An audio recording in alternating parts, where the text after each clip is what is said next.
The woman crashed through the undergrowth like a wounded animal, branches tearing at her clothes, panic driving her forward into the unknown darkness. Behind her, the steady rhythm of pursuit echoed through the forest, methodical, patient, inevitable. She had been running for 3 days now, surviving on adrenaline and desperation, knowing that each step could be her last. Her pursuers were professionals, the kind of men who turned hunting humans into an art form. They had tracked her across 2 states, through cities and wilderness, never more than hours behind. Tonight, exhaustion finally caught up with her, and she stumbled into a clearing where a solitary figure stood smoking in the shadows. Alexander Weber stood motionless in the pre-dawn darkness, his cigarette glowing like a distant star in the void that had become his existence. At 43, he had perfected the art of invisibility, moving through life like a ghost who had forgotten he was already dead. The abandoned industrial complex stretched around him, a graveyard of rusted machinery and broken dreams that suited his current state perfectly. He was supposed to be watching for trespassers, but mostly he watched the ghosts of his past parade through his memory, each one a reminder of the man he used to be before everything went to hell. When the woman burst from the tree-line, Alexander's instincts fired like muscle memory he couldn't suppress. Years of elite military training kicked in automatically. Assess the threat, identify escape routes, prepare for contact. But this wasn't a combat zone, and the terrified woman stumbling toward him wasn't an enemy combatant. She was something else entirely, something that would drag him back into a world he had spent years trying to forget. The sound of engines in the distance told him that her pursuers weren't far behind, and in that moment, Alexander faced a choice that would change everything. "Please," she gasped, falling to her knees in the gravel. "Don't let them find me." Her voice carried the kind of desperation that Alexander recognized from his darkest memories, the sound of someone who had seen too much and was running out of places to hide. Without thinking, he flicked his cigarette into the darkness and pulled her to her feet, already scanning the perimeter for defensive positions. Old habits died hard, especially for someone who had spent a decade as one of the military's most effective operators before his world collapsed around him. The engines grew louder, and Alexander made a decision that went against every survival instinct he had developed since going underground. He guided the woman toward a concealed entrance to the facility's underground maintenance tunnels, a network he had mapped months ago out of paranoia that now seemed prophetic. "Down there," he whispered, "and don't make a sound until I come for you." She looked at him with eyes that held too much knowledge of violence and nodded once before disappearing into the darkness below. Alexander had just enough time to assume a casual pose when the vehicles arrived, 3 black SUVs that screamed government funding and classified operations. The men who emerged were professionals, their movements coordinated and precise, their civilian clothes unable to hide their military bearing. They approached with the confidence of people accustomed to getting answers, but Alexander had spent years perfecting the art of being forgettable. He slouched against the building, transforming himself into exactly what they expected to see, a burned-out night watchman with nothing to hide. "Evening," said the lead man, his accent suggesting expensive education and extensive training. "We're looking for someone who might have passed through here. Young woman, dark hair, probably injured." Alexander shrugged and took a slow drag from a fresh cigarette, buying time to study his unexpected visitors. They carried themselves like operators, but something felt off, too clean, too organized, too much like the kind of mercenary teams that governments used when they needed deniability. "Haven't seen anyone," Alexander replied, letting a slight slur creep into his voice. "Been quiet all night. Roads are getting dangerous, though. A lot of wildlife moving around in the dark." It was a subtle warning, the kind that professionals would recognize, and he saw the team leader's eyes narrow slightly as he processed the message. These men weren't local law enforcement, and they weren't here on any official business that would stand up to scrutiny. The standoff lasted 30 seconds before the leader nodded to his team. "If anyone comes around asking questions," he said, handing Alexander a card with only a phone number, "there's compensation for information." Alexander pocketed the card without looking at it, maintaining his facade of disinterested cooperation. After they left, he waited a full hour before retrieving the woman, using the time to sweep for surveillance devices and plan escape routes. When he finally opened the concealed hatch, He found her curled in the corner of the maintenance tunnel, shivering from cold and adrenaline crash. "Elena," she said when he helped her up, offering her name like a peace treaty. She was younger than he had initially thought, maybe late 20s, but her eyes held the weight of someone who had seen enough darkness to age her beyond her years. There was something familiar about her that Alexander couldn't quite place, a nagging sense of recognition that stayed just out of reach. Elena studied him as he led her through the tunnels to his makeshift office, noting how he moved with predatory grace despite his casual demeanor. "You're not really a security guard," she said, and it wasn't a question. Alexander handed her a towel and a bottle of water from his emergency supplies, habits from a previous life that he had never quite managed to shake. "Right now, I'm whatever keeps us both alive," he replied, avoiding her question with the skill of someone who had spent years practicing deflection. "The men who are hunting you," Alexander said, settling into a chair across from her. "They're not local police. Government contractors, maybe private military. Which means whatever you're running from is bigger than a simple criminal matter." Elena wrapped the towel around her shoulders and studied his face, looking for signs of trustworthiness in the weathered features of a man who had clearly seen his share of violence. "You sound like you know their type," she observed. "I used to be their type," Alexander admitted, the words escaping before he could stop them. It was more truth than he had shared with anyone in years. But something about Elena's situation had awakened protective instincts he thought he had buried forever. The way she held herself, the controlled fear in her eyes, the careful way she assessed threats. She reminded him of someone else, someone he had failed to protect when it mattered most. As dawn approached, Alexander made a decision that went against every rule of survival he had learned. "There's a place you can stay," he said. "But you need to understand, I have a daughter. She's 7 years old. And she's the only thing in this world that matters to me. If helping you puts her in danger, I will choose her over you every time." Elena nodded, understanding the weight of what he was offering and the price that came with it.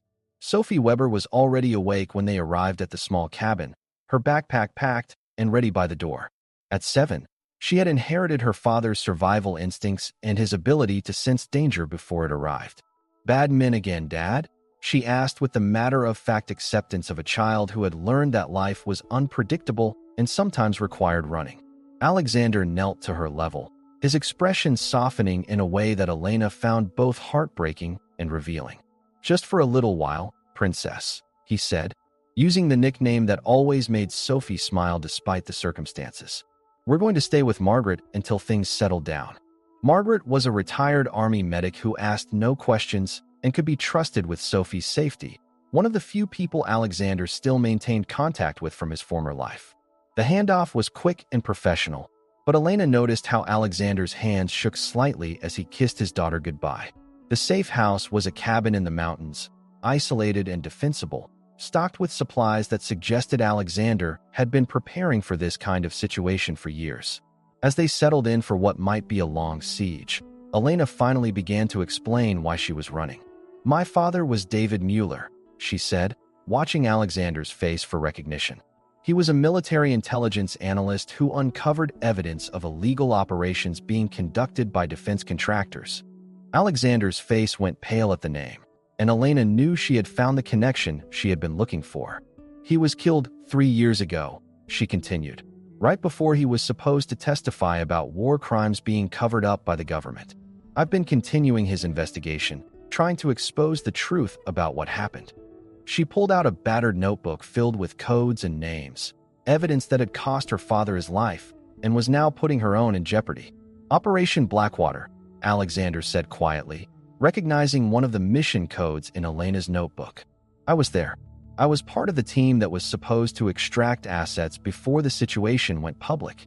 His voice carried the weight of memories he had tried to bury, missions that had blurred the line between protecting national security and covering up war crimes. "Your father wasn't supposed to be there, but he showed up anyway, trying to document what was really happening." The revelation hit Elena like a physical blow. She had been searching for survivors of her father's final mission for 3 years, following leads that always seemed to disappear just when she got close to the truth. Now she was sitting across from one of the operators who had been there when everything went wrong, a man who might hold the key to understanding what really happened that night. "Did you see him die?" she asked, needing to know the truth no matter how much it might hurt. No, Alexander replied. But I know who gave the order. Marcus Keller, the contractor who ran the operation. He's the one who decided your father knew too much to live. Alexander's hands clenched into fists as he spoke the name, and Elena could see the rage and guilt that he had been carrying for years. I tried to stop it, but I was just one operator against an entire command structure. When I objected, they made it clear that I could join your father or disappear forever. Elena studied Alexander's face, seeing the pain he tried to hide behind a mask of professional detachment. You're the one who got the evidence out, she said, pieces of the puzzle finally falling into place. The anonymous package that was sent to my father's editor, that was you. Alexander nodded once, confirming what Elena had suspected for months. He had been the inside source who had tried to expose the truth, but the story had been buried before it could see print. Why are they coming for me now? Elena asked. My father's been dead for 3 years, and I haven't published anything yet. Alexander walked to the window and scanned the tree line, his paranoia never completely at rest. Because someone's decided to clean house. New administration, maybe, or new evidence that's forcing them to tie up loose ends. Either way, they're not going to stop until everyone who knows the truth is dead. The attack came at dawn, just as Alexander had predicted. He had positioned motion sensors around the perimeter, old habits from his special operations days that allowed him to track the approaching team. 6 men, he told Elena as they prepared their defenses, maybe 7. Professional operators, probably ex-military. They'll come from multiple directions, trying to pin us down and eliminate us quickly. Elena checked her weapon, a pistol she had learned to use during her years of investigative journalism in war zones. I'm not helpless, she said, responding to the concern in Alexander's eyes. I've been in firefights before. Alexander nodded, recognizing the steel in her voice that reminded him of other warriors he had known. They had turned the cabin into a fortress over the past 2 days, creating overlapping fields of fire and multiple escape routes. Alexander had also prepared surprises for their attackers, improvised explosives and traps that would even the odds against superior numbers. The first phase of the battle went according to plan. Alexander's traps eliminated 2 attackers before they realized what they were walking into, and Elena proved to be an excellent shot, picking off another mercenary who tried to flank their position. But Marcus Keller had learned from his previous encounters with Alexander, and he had brought more men than expected. When the smoke cleared from the initial exchange, Alexander counted at least 4 more hostiles still in the fight. Weber, Keller's voice echoed across the clearing. I know you're in there. Let's finish this like professionals. Alexander recognized the voice from his nightmares, the man who had ordered the deaths of innocents and called it national security. You made it personal when you killed David Mueller, Alexander shouted back, using the conversation to reposition for a better angle of attack. Some debts have to be paid. The final confrontation was brutal and personal. 2 men who had once served the same flag, but had chosen different paths when faced with moral compromise. Keller was older but still dangerous, a career soldier who had crossed lines that Alexander could never forgive. They fought with the desperate intensity of men who knew that only one of them would walk away, using every dirty trick and combat technique they had learned in decades of warfare. Elena provided covering fire as Alexander closed the distance, her shots keeping the remaining mercenaries pinned down while the 2 leaders settled their score. When Alexander finally stood over Keller's unconscious form, both men bloodied and exhausted, Elena felt something inside her chest release for the first time in 3 years. The man who had killed her father would finally face justice, and the evidence they had gathered would ensure that the truth came to light. In the aftermath, as they treated their wounds and waited for the authorities Elena had contacted, Alexander made a decision that surprised them both. I'm done running, he said, looking at Elena with something that might have been hope. When this is over, when the trials are finished and the truth comes out, I want to try living again. Really living, not just surviving. Elena took his hand, feeling the calluses and scars that told the story of his violent past and the gentleness that promised a different future. 3 months later, Sophie Weber ran through the yard of their new home, chasing a butterfly while her father and Elena watched from the porch. The legal proceedings were ongoing, but Marcus Keller and his associates were in custody, and the story of Operation Blackwater was finally making headlines. Alexander had testified before Congress, finally able to tell the truth about the missions that had haunted him for years. Elena's investigation had become a book that was changing how the public viewed private military contractors and government accountability. "I never thought I'd have this," Alexander said, watching his daughter play while Elena leaned against his shoulder. "A normal life, a family, a future that doesn't involve looking over my shoulder." Elena smiled, thinking about the journey that had brought them together, two damaged souls who had found healing in each other's trust. "We earned it," she replied. "Every scar, every nightmare, every moment we thought we wouldn't survive. We earned the right to be happy." Sophie called to them from the garden, wanting to show them a flower she had found, and Alexander and Elena walked toward her together, hands intertwined. The past would always be part of them, but it no longer defined their future. They had faced the darkness and emerged into the light, creating something beautiful from the ashes of their former lives. In the distance, the forest stood silent and peaceful, no longer hiding threats but sheltering the home they had built together. The story of the hunter who became the hunted had ended, replaced by a new narrative of redemption, love, and the courage to start over when everything seems lost. Alexander Weber was no longer a ghost haunting the margins of society, and Elena Mueller was no longer a woman running from killers in the dark. They were something new now, something neither had dared to hope for. They were a family, bound together by shared trauma and mutual trust, ready to face whatever challenges the future might bring. As the sun set over their new life, painting the sky in shades of gold and crimson, they knew that some battles were worth fighting, some risks were worth taking, and some people were worth saving. The man who had once eliminated those who shouldn't exist had learned to exist again himself, and the woman who had sought justice for her father had found something even more precious: the chance to build a future free from the shadows of the past. The courthouse steps were packed with reporters and cameras as Elena emerged from the final day of Marcus Keller's trial. The jury had deliberated for only 3 hours before returning with guilty verdicts on all counts: conspiracy to commit murder, war crimes, and violation of international law. Alexander stood beside her, his arm protectively around her shoulders as they faced the media storm together. Behind them, the prosecutor who had built the case smiled grimly, knowing that justice had finally been served for David Mueller and countless other victims of illegal military operations. "How does it feel to finally see your father's killer convicted?" shouted one reporter, pushing a microphone toward Elena's face. She looked at the crowd of journalists, thinking about the 3-year journey that had brought her to this moment. "It feels like my father can finally rest in peace," she replied, her voice steady despite the emotion threatening to overwhelm her.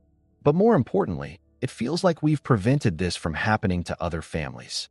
Alexander guided her through the crowd to their waiting car, his eyes constantly scanning for threats that might no longer exist but remained part of his ingrained survival instincts. As they drove away from the courthouse, Elena reached over and took his hand, feeling the wedding ring they had exchanged 6 months earlier. The decision to marry had been surprisingly easy. After surviving multiple attempts on their lives and exposing one of the largest military contractor scandals in recent history, they had learned that life was too short to waste time on conventional dating rituals. Sophie chatted excitedly from the back seat about her upcoming school play, where she would portray a young scientist discovering new planets. At 8 years old, she had adapted remarkably well to having Elena as her stepmother, and the nightmares that had once plagued her sleep had gradually faded as their new life brought stability and security. Alexander caught Elena's eye in the rearview mirror and smiled at the domestic normalcy they had somehow managed to create from the chaos of their violent beginning. Their home was a modest 2-story house on the outskirts of a small town, chosen specifically for its quiet streets and neighbors who minded their own business. Alexander had taken a job as a consultant for a security firm, using his military expertise to help protect corporate executives and government officials. Ironic, perhaps, but it allowed him to use his skills for legitimate purposes while providing well for his family. Elena had returned to journalism, but now she focused on investigative pieces about corporate accountability and government transparency, subjects that felt personal but no longer dangerous. The book she had written about Operation Blackwater and her father's murder had become a bestseller, leading to speaking engagements at universities and think tanks across the country.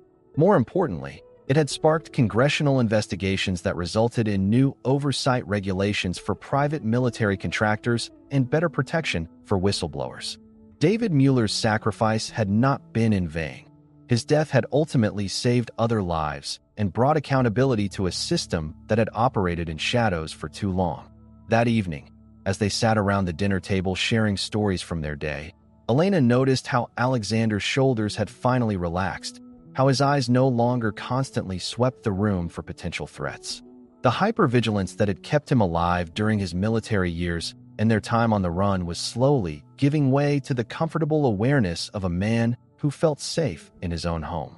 Sophie regaled them with stories from school, her animated gestures and bright laughter filling the space with joy that none of them had experienced in years. After Sophie went to bed, Alexander and Elena sat on their back porch, watching the stars emerge in the clear night sky. It was a ritual they had developed, this quiet time together at the end of each day, a chance to reconnect and process the sometimes overwhelming reality of their new life. "Do you ever miss it?" Elena asked, referring to the adrenaline and purpose of his former military career. Alexander considered the question seriously, as he always did when she asked about his past. "I miss the clarity," he admitted. "In the field, you always knew who the enemy was and what needed to be done.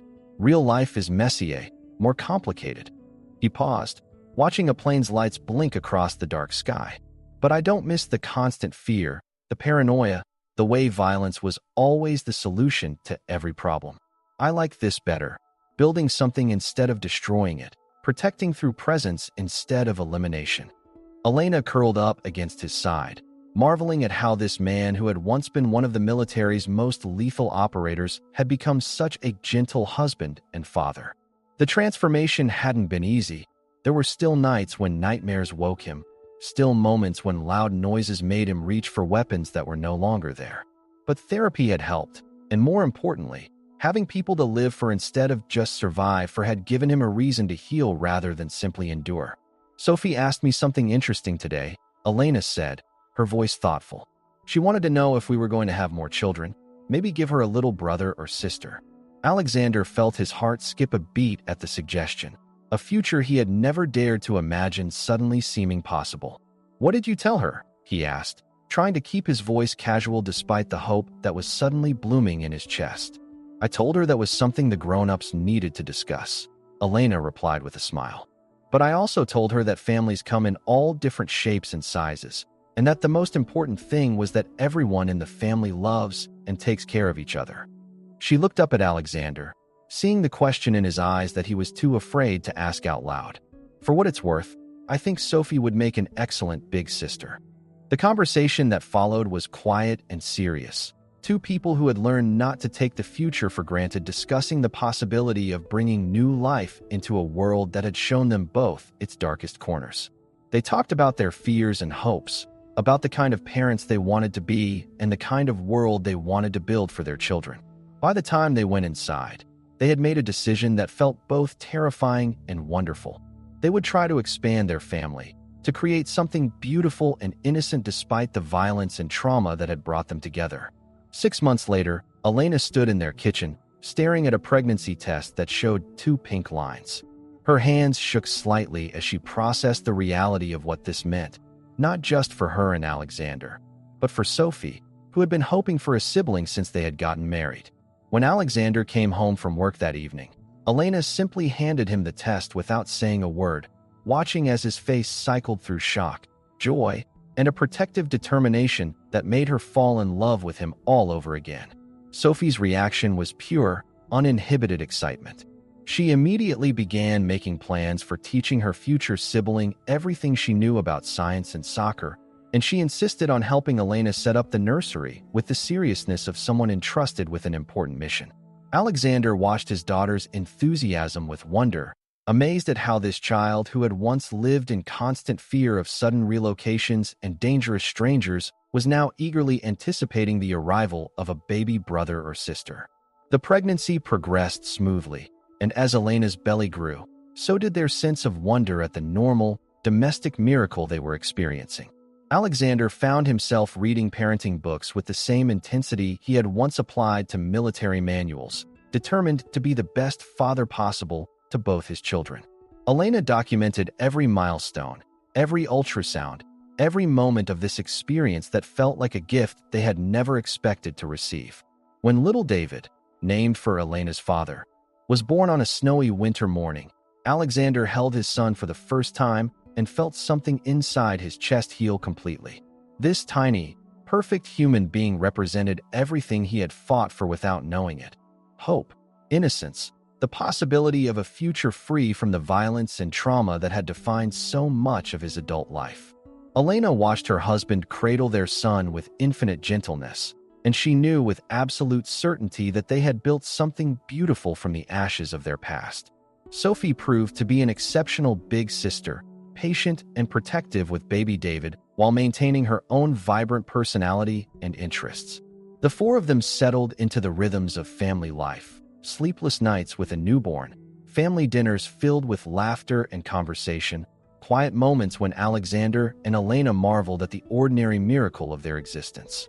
They had survived assassination attempts, government conspiracies, and violent confrontations with trained killers, but somehow the daily challenges of raising children felt both more demanding and more rewarding than anything they had faced before. As David grew from infant to toddler, taking his first steps in the same backyard where Sophie practiced her soccer skills, Alexander and Elena often reflected on the journey that had brought them to this point. They had lost so much: Elena's father, Alexander's former identity, years of their lives to fear and paranoia, but they had gained something even more precious. They had found each other, created a family, and learned that it was possible to build a life worth living even after experiencing the worst that humanity had to offer. The nightmares still came occasionally, shadows from a past that would never completely fade. But now when Alexander woke in a cold sweat, reaching for weapons that weren't there, Elena was beside him to remind him where he was and who he had become. When Elena sometimes found herself looking over her shoulder while out with the children, remembering the fear of being hunted, Alexander was there to provide the security and protection that allowed her to live freely. They had learned to heal together, to transform their shared trauma into shared strength. Their story had become something of a legend in certain circles: the burned-out operator and the crusading journalist who had taken down one of the military-industrial complex's most corrupt figures while falling in love in the process. But for them, the real victory wasn't the headlines or the convictions or the policy changes their actions had inspired. The real victory was this quiet domestic life they had built together, the sound of children's laughter in their home, the simple pleasure of growing old together without having to look over their shoulders. As the seasons passed and their children grew, Alexander and Elena often sat on their back porch in the evenings, watching Sophie teach David how to identify constellations while planning family camping trips and school fundraisers. These were the moments that made everything they had endured worthwhile, not the dramatic confrontations or the public vindication, but the ordinary, precious moments of a family living in peace. They had learned that sometimes the greatest act of rebellion against a violent world was simply choosing to love and be happy despite everything that had tried to destroy them.